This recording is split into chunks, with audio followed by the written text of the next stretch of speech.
Sindh high court में आरिफ अलवी के खिलाफ मुकदमात की तफसीलात की दरख्वास्त पर समाअत। अदालत ने आरिफ अलवी की गिरफ्तारी के खिलाफ हुक्म इम्तना में तौसीह कर दी।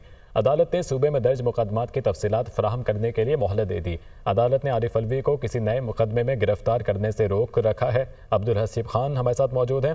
अब्दुल हसीब, क्या अपडेट्स हैं? जी बिल्कुल, सिंध हाई कोर्ट में सदर डॉक्टर आरिफ अलवी के खिलाफ मुकदमात की तफसीलात तलब करने का केस की समाअत हुई, जिसमें वफाकी हुकूमत की जानिब से एडिशनल अटॉर्नी जनरल ने रिपोर्ट जमा करवाई। रिपोर्ट के मुताबिक FIA में साबिक सदर के खिलाफ कोई मुकदमा नहीं है, ताहम सूबे में दर्ज मुकदमात की तफसील से मुतालिक जो है असिस्टेंट एडवोकेट जनरल ने अदालत से मोहलत की जो है वो सदा की। अदालत ने सुसार किया कि बताया जाए मुकदमात की तफसील करने में इतना वक्त आखिर क्यों लग रहा है, जिससे सरकारी वकील ने बताया कि मुख्तलिफ महकमों से तफसीलात जमा करनी है।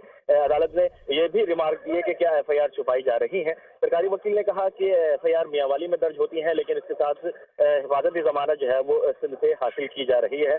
जस्टिस अदाल करीम मेमन ने कहा कि हो सकता है दरख्वास्त गुजार को खदशात हो कि यहाँ भी मुकदमात दर्ज हो सकते हैं। जस्टिस के आगा ने कहा कि अदालत ने इसीलिए मुकदमात की तफसील जो है वो तलब की है। अदालत ने जो हुक्म इम्तना था डॉक्टर आरिफ अलवी को किसी नए मुकदमे में गिरफ्तार करने से मुतालिक, उसमें तौसीह की है। 13 जनवरी तक समाअत मुलतवी की है और आइंदा समाअत पर ठीक है सूबे में अब्दुल हसीब, बहुत शुक्रिया आपका।